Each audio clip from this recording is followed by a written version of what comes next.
అంటే చాలా మంది ఏమంటున్నారంటే ఎలివేషన్ ఇచ్చారు, ఆ ఎలివేషన్ కి తగ్గట్టుగా బిగ్ బాస్ అయితే రన్ అవ్వట్లేదు, సో కొంచెం డౌన్ అయిపోయింది వన్స్ వైల్డ్ కార్డ్ చెప్పారండి. ఎలివేషన్స్ ఇచ్చి బిగ్ బాస్ రన్ అవ్వట్లేదు అని చెప్పేసి. నిన్నటి ఎపిసోడ్ చూసారా ఎవరైనా? నిన్నటి ఎపిసోడ్ చూసారా అసలు? నిన్నటి ఎపిసోడ్ ఎంత మాస్, ఊరా మాస్, కిర్రాక్ ర్యాంపేజ్ ఉంది. తనుజ అయితే ఇచ్చి పడేసింది అసలు. చిట్టి పాపకి నోట్లో మాటలు వస్తలేవు.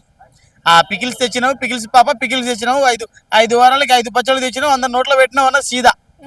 చప్పట్లు కొడితే సౌండ్ వస్తుంది, అట్లాగే విజిల్ వేస్తే ఇంకా సౌండ్ వస్తుంది అని చెప్పేసి విజిలేసి చూపించింది. మరి చప్పట్లు కొట్టింది మాధురి గారు కదా, మరి రమ్య మోక్ష కాదు కదా. మరి మాధురి గారిని పాయింట్అవుట్ చేయకుండా రమ్య మోక్షని ఎందుకు పాయింట్అవుట్? అదే అక్కడ జరిగింది ఏంటంటే, మాధురి గారు ఎవరికి చెప్పారు?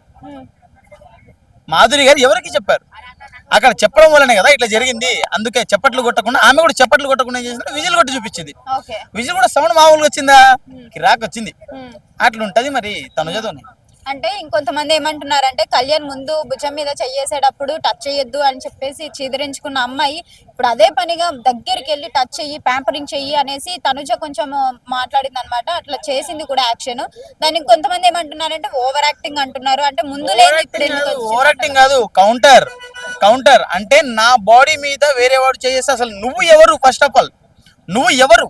నన్ను వేరే వాడు టచ్ చేస్తే అసలు నీకేం అవసరం?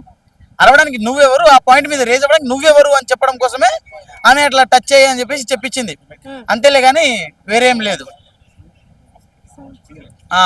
అది ఓకే. మరి రీతు చౌదరిని లవ్ ట్రాక్ అనేసి అంటున్నారు. నిజంగానే లవ్ ట్రాక్ నడుస్తుందా వాళ్ళ మధ్య?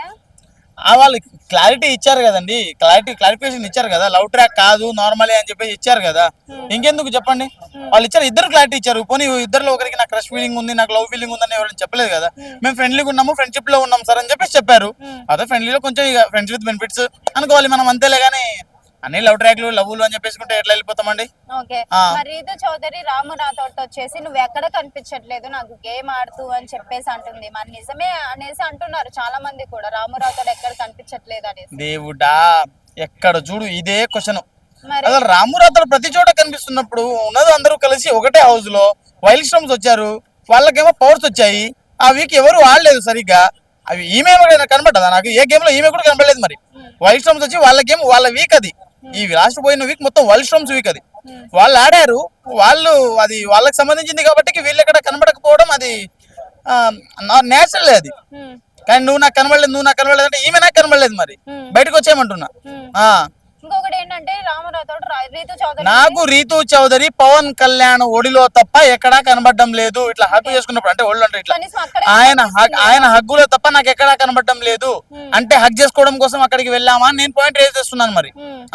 మరి అక్కడైనా కనిపిస్తుంది, రాము రాథోడ్ బాండింగ్స్ దగ్గర కూడా కనిపించట్లేదు. ఎందుకు కనిపించాలి బాండింగ్స్ దగ్గర? అతను వచ్చింది గేమ్ ఆడటం కోసం. సోలోగా పుట్టాము, సోలోగా బతుకుతున్నాము, సోలోగానే గేమ్ కొట్టి వెళ్దామని చెప్పేసి అతను సోలోగా గేమ్ కప్పు కొట్టుకుని వెళ్దామని అతను. అంతేలే కానీ ఏదో బాండింగ్స్ కోసం వచ్చి నేను బాండింగ్స్ పెంచుకొని వెళ్దామని కాదు. మనోడు ఏంటంటే ఒక ఎజెండా మీద వచ్చిండు, ఆ ఎజెండాని దాన్ని ఫోర్స్ఫుల్ గా దాన్ని కంప్లీట్ చేస్తున్నాడు అంతే.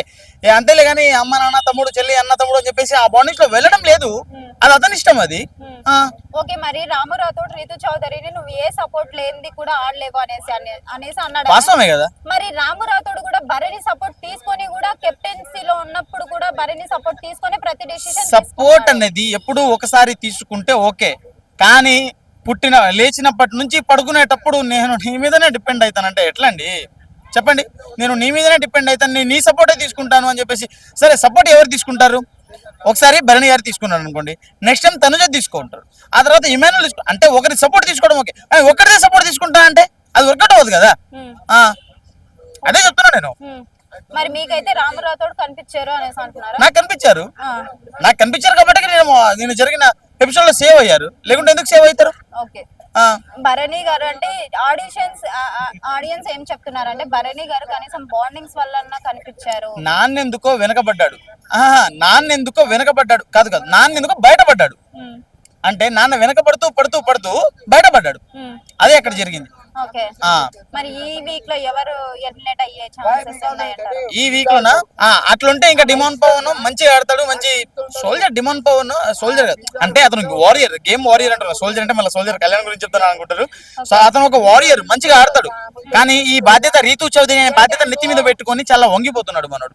ఈ బాధ్యత అనేది తొలగిపోతే అది ఖచ్చితంగా